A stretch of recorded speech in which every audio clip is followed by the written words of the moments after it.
معمولیت کے لیے بانیان و منتظمین کے مرحومین کی مغفرت کے لیے تمام عزاداران جو دنیا کے جس کونے میں بھی مصروف عزاداری ہیں سب کے مال جان عزت آبرو کی محافظت کے لیے بآواز بلند صلوات پڑھیے گا۔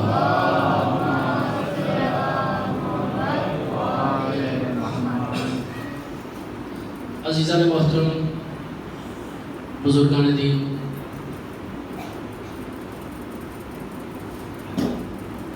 پروردگار عالم ارشاد فرما رہا ہے وَمَن يَبْتَغِ غَيْرَ الْإِسْلَامِ دِينًا فَلَن يُقْبَلَ مِنْهُ۔ اگر کوئی بندہ دین اسلام کے علاوہ کسی اور دین کو بطور دین بنا کے اس پر عمل کرے گا فَلَن يُقْبَلَ مِنْهُ، تو اس کا وہ دین قبول نہیں کیا جائے گا۔ وَهُوَ فِي الْآخِرَةِ مِنَ الْخَاسِرِينَ، اور وہ آخرت میں خسارہ اٹھانے والوں میں سے ہوگا۔ جو بندہ بھی دین اسلام کے علاوہ کوئی اور دین لے کر میری بارگاہ میں آئے گا میں اس کا دین قبول نہیں کروں گا۔ اور وہ دنیا میں تو بے شک مالدار ہو، مال و ثروت ہو، اس کے پاس سب کچھ ہو، لیکن آخرت میں وہ خسارہ اٹھانے والوں میں سے ہوگا۔ اور پیغمبر آخر ختمی مرتبت کی حدیث مبارکہ جو آپ کی خدمت میں مسلسل تلاوت کر رہا ہوں، ان الحسین مصباح الہدی و سفینۃ النجات، بے شک حسین ہدایت کا چراغ ہے اور نجات کی کشتی ہے۔ دین اور امام حسین علیہ السلام کی فضیلت میں یہ حدیث، ان کا گہرا ربط ہے اس آیت اور حدیث کا آپس میں، بہت گہرا تعلق ہے۔ آپ کی خدمت میں عرض کیا میں نے رات کہ امام حسین علیہ السلام نے تخلیقی دین کے خلاف قیام کیا، حقیقی دین کا وارث ہوتے ہوئے وہ دین کے جس کو بطور دین یزید نافذ کر رہا تھا اس کے خلاف امام نے قیام کیا، اور امام نے اپنا تعارف کروایا، مکمل تعارف، جو خطبہ میں نے آپ کی خدمت میں عرض کیا، نحن اہل بیت النبوہ، ہم نبوت کے اہل بیت ہیں، وَمَادِنُ الرِّسَالَہ، رسالت ہمارے گھر سے پھوٹتی ہے، وَمُخْتَلَفُ الْمَلَائِکَہ، ملائکہ کا میرے گھر میں نزول ہوتا ہے۔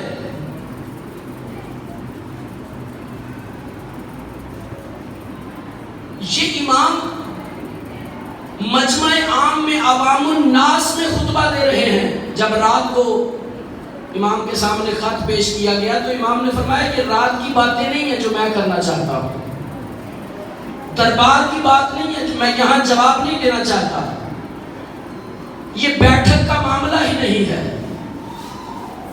مجمع لگے گا عوام الناس کے سامنے، ہجوم کے سامنے بتاؤں گا میں کون ہوں اور یزید کون ہے،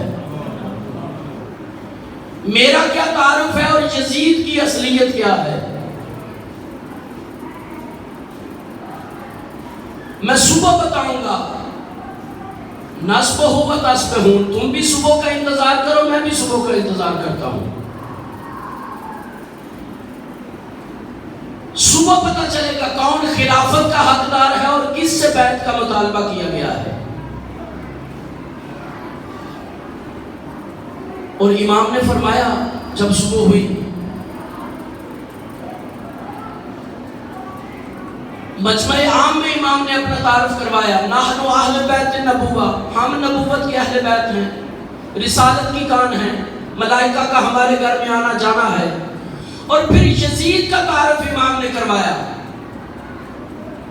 جو میں نے کل آپ کی خدمت میں عرض کیا تھا کہ آج امام حسین کا کل آج کے لیے جو چھوڑا تھا، امام نے فرمایا یزید رجل فاسق، یزید ایک فاسق انسان ہے، وشارب الخمر، یزید شرابی ہے، شراب پینے والا ہے، قاتل النفس المحترمہ، نفس محترمہ کا قاتل ہے یزید۔ یہ واقعہ کربلا سے پہلے امام تعارف کروا رہے ہیں، نفس محترمہ کا قاتل ہے یزید، شرابی ہے، نشئی ہے، المعلن بالفسق، فسق و فجور کا انجام دینے والا ہے، فاسق انسان ہے یزید۔ ایک ہوتا ہے گناہگار، گناہگار بسا اوقات چھپ کے گناہ کرتا ہے، اس کے گناہ کا اس کو یا اس کے پروردگار کو پتا ہے اور کسی کو پتا نہیں، وہ گناہگار ہے، چھپ کے گناہ کرتا ہے، لیکن وہ فاسق نہیں ہے۔ فاسق وہ انسان ہوتا ہے کہ جو اپنے گناہ کو علن اعلان کرے، مجمع عام میں گناہ کرے، لوگوں کو دکھا کے گناہ کرے، دوسرے لفظوں میں وہ گناہ بھی کرتا ہے اور معاشرے کو گناہ کی دعوت بھی دیتا ہے۔ فرمایا یزید فاسق ہے، لوگوں کو برائی کی دعوت دینے والا ہے، فاسق انسان ہے یہ۔ حسین وہ کہ جسے گھٹی میں زبان رسالت ملی، یزید وہ جو شرابی انسان ہے۔ فرمایا یزید رجل فاسق، یزید فاسق انسان ہے، قاتل النفس المحترمہ، نفس محترمہ کا قاتل ہے یزید، المعلن بالفسق، فسق و فجور کا انجام دینے والا ہے۔ پھر امام نے فرمایا مثلی لا یبای مثلہ، مجھ جیسا کبھی اس جیسے کی بیعت نہیں کر سکتا۔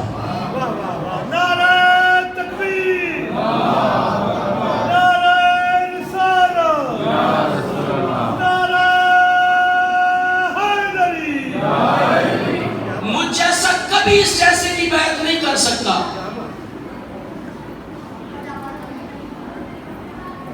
امام نے، بعض لوگوں نے جو تاریخ سے دلچسپی رکھتے ہیں، بعض لوگوں نے یہاں پہ یہ کہا کہ امام نے یہ جو قیام فرمایا ہے نا، یہ کوفے والوں کے خطوط کو مد نظر رکھتے ہوئے امام نے قیام کیا ہے، امام نکلے ہیں۔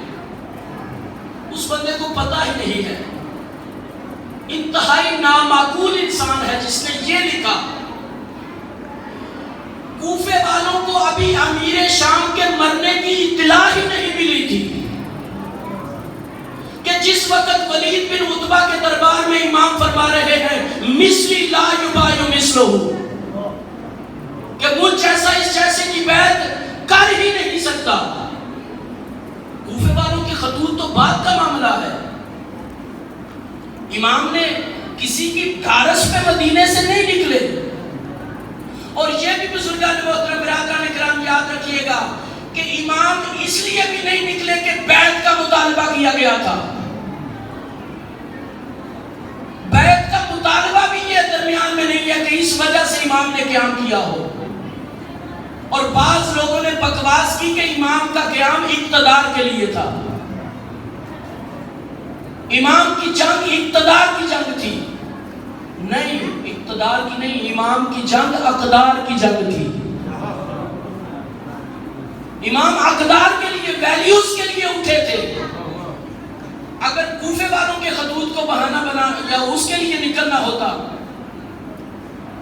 آخری جو حج امام نے پڑھا ہے منا میں، امام نے باقاعدہ پروگرام کیا ہے، جتنے بڑے بڑے بزرگان تھے، علماء تھے، مصلحین تھے، بڑے بڑے قاضی، بڑے بڑے نواب، بڑے بڑے عرب کے سردار، قبیلوں کے سردار، سب کو امام نے خط لکھ کے کہا کہ اس سال حج پہ ضرور آئیں، اس سال حج پہ ضرور آئیں، آپ کے لیے آپ سے بات کرنی ہے، پیغام ہے. سارے لوگ حج پہ آئے, مینا میں بہت بڑا خیمہ نصب کیا گیا. پڑھیے گا تاریخ میں, امام نے بہت بڑا خیمہ لگوایا, اس میں سارے لوگوں کو, یہ جو خواص تھے, عوام کو نہیں, خواص کو. عوام چلتی ہے خواص کے پیچھے, عوام کا اپنا کوئی فیصلہ نہیں ہوتا, خواص کا فیصلہ ہوتا ہے. خواص فیصلہ کرتے ہیں, پھر عوام پیچھے چلتی ہے. امام نے سارے علماء کو بلا کے امام نے وہاں پہ خطبہ ارشاد فرمایا. ایک ایک کو کہا, جوڑا ان کو, کہا کہ اے علماء اسلام, تمہیں جو عزت ملی ہوئی ہے اسلام کی وجہ سے ملی ہوئی ہے. تمہارا جو احترام ہے یہ دین کی وجہ سے احترام ہے. جب دین کی وجہ سے احترام ہے, تم دین کی بات کیوں نہیں کرتے؟ اسلام کی وجہ سے تمہارا احترام ہے, تم اسلام کی بات کیوں نہیں کرتے؟ تمہارے سامنے اسلام کی دھجیاں اڑائی جا رہی ہیں. یزید جیسا فاسق و فاجر, اور اس سے پہلے اس کا والد, یہ کیا ہو رہا ہے دین کے ساتھ؟ وہ امت کے جس کو نبی خدا نے ضلالت سے نکال کے ہدایت کے رستے پہ لایا تھا, اب وہ امت واپس پلٹ گئی ہے اسی جگہ پہ. اسی گمراہی کو قبول کر لیا, اسی ضلالت کو قبول کر لیا, اور آپ خاموش ہو کے سارے علماء اسلام بیٹھے ہوئے ہو اور دین کا مذاق اڑایا جا رہا ہے. یہ امام کیوں مطلبے کر رہے تھے؟ امام مصلحت خداوندی کے تحت اس موقع کے انتظار میں تھے کہ کب میں قیام کروں, کب میں نکلوں. بزرگان محترم, امام کی جنگ اقتدار کے لیے نہیں تھی, امام کی جنگ اقدار کے لیے تھی. امام نے اقتدار کی آل محمد کو کیا ضرورت؟ بے شک اقتدار ان کے لیے بنا ہے, لیکن یہ کبھی اقتدار کے پیچھے نہیں گئے, اقتدار چل کے ان کی دہلیز پہ آیا ہے. نہج البلاغہ پڑھیے گا, امام علی فرماتے ہیں اتنا رش ہو گیا خلیفہ سوم کے قتل کے بعد میرے گھر میں کہ لوگ کہہ رہے تھے یا امیر المومنین آئیے, مسند خلافت آپ کے مسند خلافت پہ بیٹھیے. امام نے پھر بھی ان کو کہا جاؤ تم بنا لو کسی کو, ضرورت نہیں ہے. لیکن کہتے ہیں کہ امیر المومنین, یا امیر المومنین, یا علی, ہم مانتے ہیں کہ آپ کو خلافت کی ضرورت نہیں, لیکن کیا کریں, خلافت کو آپ کی ضرورت پڑ گئی ہے, خلافت کو آپ کی ضرورت ہے. اور پھر میں فضیلت کا جملہ آپ کی خدمت میں عرض کر دوں, جب امام ظاہری خلافت پہ فائز ہوئے ہیں, یہ رسول اللہ کا منبر جس کے 4 زینے تھے, اس کی بھی ایک تاریخ ہے. یمن سے رسول اللہ کو تحفہ ملا تھا, 4 زینے تھے. وہ یمن کے جس کو آج آل سعود نے کربلا بنایا ہوا ہے, بچوں پہ بم دھماکے کیے جا رہے ہیں, اسکولوں پہ حملے کیے جا رہے ہیں. خدا ان کو نابود کرے اور یمن کے مظلومین کی خدا نصرت فرمائے. یقیناً ان مظلومین کو ان دنوں میں یاد رکھنا چاہیے, ایک عزادار کا فریضہ بنتا ہے کہ وہ اپنے ایمانی بھائیوں کو ایک انسانیت کے تحت ہی کیوں نہ ہو ان کو یاد رکھے. یمن سے رسول اللہ کو یہ تحفہ ملا, اس کے 4 زینے تھے. رسول اللہ سب سے بلند زینے پہ بیٹھا کرتے تھے. جب رسول اللہ اس دنیا سے گئے, حضرت ابوبکر صدیق آئے, وہ رسول اللہ کی جگہ کو چھوڑ کر دوسرے زینے پہ بیٹھتے تھے. پھر حضرت ابوبکر چلے گئے, حضرت عمر آئے, انہوں نے حضرت ابوبکر کی جگہ کو چھوڑ کر تیسرے زینے پہ بیٹھا کرتے تھے. جب حضرت عمر چلے گئے, فوت ہو گئے, شہید ہو گئے, قتل ہو گئے, جو بھی ان کے ساتھ حادثہ ہوا, تو اس کے بعد حضرت عثمان آئے, انہوں نے احتراماً پہلے 2 خلفاء کی جگہ کو بھی چھوڑا اور تیسری جگہ پہ 4تھے زینے پہ بیٹھا کرتے تھے. رسول اللہ سب سے بلند زینے پہ, اس کے بعد حضرت ابوبکر اس کے چھوٹے زینے پہ بیٹھا کرتے تھے, حضرت عمر اس سے نیچے والی جگہ پہ بیٹھا کرتے تھے. حضرت عمر کے قتل کے بعد حضرت عثمان سب سے چھوٹے زینے پہ بیٹھا کرتے تھے. 4 ہی زینے تھے. اب جب باری آئی ہے علی ابن ابی طالب کی، اب لوگوں میں چیم گوئیاں شروع ہو گئی. کچھ لوگ کہتے ہیں کہ یا علی، یا تو علی نیا ممبر بنوائیں گے، یا علی نیچے بیٹھیں گے، یا علی نیا ممبر منگوائیں گے، یا علی نیچے زمین پہ بیٹھیں گے. پہلا دن ہے ابو طالب کے بیٹے کی ظاہری خلافت کا، دربار لگا ہوا ہے، مسجد نبوی میں ممبر ہے. ایک مرتبہ علی ابن ابی طالب مسجد کی طرف روانہ ہوئے ہیں، ممبر کی طرف بڑھے ہیں. لوگوں کے چہروں پہ سوالیہ نشان ہے کہ اب علی کیا کرے گا؟ علی نیچے بیٹھے گا یا کرسی منگوائے گا یا ممبر دوسرا بنوائے گا؟ جیسے ہی لوگوں نے دیکھا علی آگے بڑھے، آگے بڑھ کے امیر المومنین نے پہلا قدم وہاں پہ رکھا جہاں حضرت عثمان بیٹھا کرتے تھے، دوسرا قدم وہاں پہ رکھا جہاں حضرت عمر بیٹھا کرتے تھے، تیسرا قدم وہاں رکھا جہاں ابو بکر بیٹھا کرتے تھے، اور عین اس مقام پہ جا کے بیٹھے جہاں رسول اللہ بیٹھا کرتے تھے. اور ایک جملہ ارشاد فرمایا، جال حقا الى اصل ہی، آج حق اپنے اصلی مقام پہ آ گیا.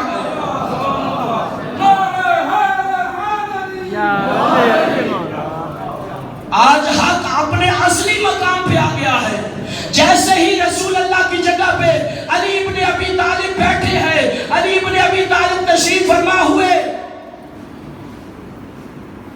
حضرت سلمان فارسی فرماتے ہیں ساسا مولا کا بڑا پیارا صحابی ہے، بہت کلوز، خاص صحابہ میں، رازدانوں میں امیر المومنین کے. ساسا دوڑتا ہوا ممبر کی طرف جا رہا تھا. سلمان فارسی نے بازو پکڑا، کہاں جا رہے ہو؟ ساسا بڑے خوش نظر آ رہے ہو. سلمان تو ایمان کے 10ویں درجے پہ فائز تھے. کہا کہاں جا رہے ہو؟ کہا مولا کو مبارک دینے جا رہا ہوں. کہا کس چیز کی؟ کہا خلافت کی مبارک دینے جا رہا ہوں. جناب سلمان فارسی فرماتے ہیں ساسا مبارک علی کو نہ دے، مبارک ممبر کو دے کے وارث مل گیا ہے. مبارک ممبر کو دو. اور جیسے ہی رسول اللہ کی جگہ پہ علی بیٹھے، معترض نے اعتراض کیا، یا علی آپ رسول اللہ کی جگہ پہ بیٹھ گئے، آپ رسول اللہ کے مقام پہ بیٹھ گئے. امیر المومنین نے فرمایا کہ یہ تو لکڑی کا تختہ ہے، اعتراض کرنے والے، یہ تو لکڑی کا ممبر ہے. علی کے قدم تو وہ ہے جو دوش نبوت پہ آ گئے تھے. لہذا آل محمد کو اقتدار کی ضرورت نہیں، اقتدار کو، اس حکومت کو ایک عادل امام کی ضرورت ہوتی ہے. امام کا قیام اقتدار کے لیے نہیں تھا، اقدار کے لیے تھا. وہ امت کے جو ضلالت میں چلی گئی تھی اس امت کو جھنجھوڑنا تھا. اور یہ بھی یاد رکھیے گا امام کی جنگ یزید سے نہیں تھی، امام کی جنگ یزیدیت سے تھی. امام نکلے تھے یزیدیت کے لیے، یزیدیت کے خلاف نکلے تھے. یزید تو ایک فرد تھا، مر جاتا اس کی جگہ پہ دوسرا آ جاتا، لیکن امام یزیدیت کے خلاف نکلے ہیں. اور امام نے یہ جو قیام فرمایا، دیکھیں امام حسین علیہ السلام،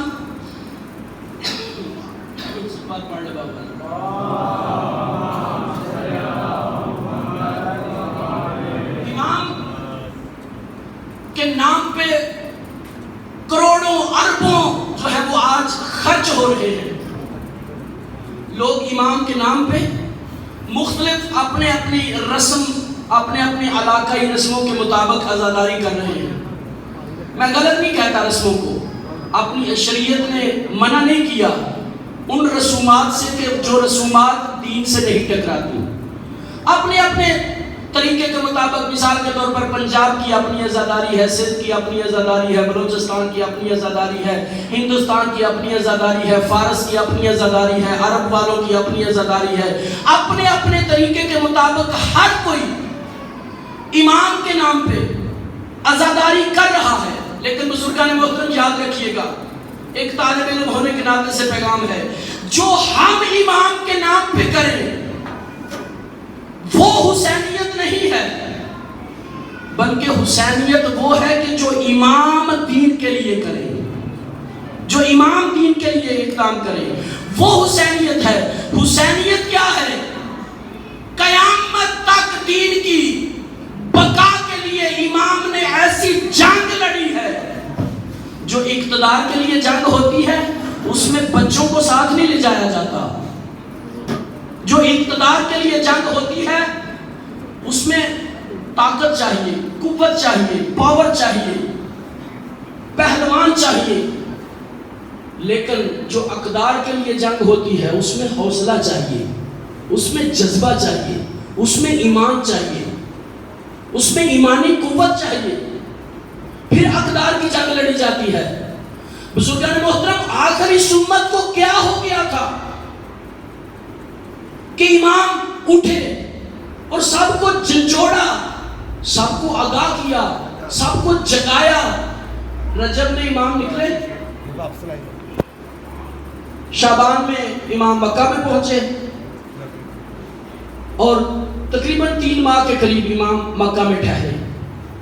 وہاں پہ امام، لوگ اس لیے خوش تھے کہ ہم امام کے پیچھے نمازیں پڑھ رہے ہیں. وہ امام کے پیچھے آ کے نماز، بڑے بڑے اکابرین، بڑے بزرگ، صحابہ زادے سارے امام کے پیچھے آ کے نماز پڑھتے تھے. وہ اسی میں خوش تھے کہ ہم امام کے پیچھے نماز پڑھ رہے ہیں. امام نے ایک ایک کو جگایا، جتنی بزرگ شخصیتیں ہیں اس وقت تھیں، امام نے ایک ایک کو متنبہ کیا کہ یہ کیا ہو رہا ہے، یہ کیسے حالات ہیں ہم پہ، ان حالات میں ہمارا کیا فریضہ ہے، ان حالات میں ہم نے کیا کرنا ہے، ہمارا فریضہ کیا بنتا ہے. لیکن لوگ بیدار نہ ہوئے. امام نے ایک ایک کو متنبہ کیا، جگایا، ان کو جھنجھوڑا، لیکن لوگ نہیں اٹھے. امام حسین علیہ السلام فکر مند تھے اس امت کے لیے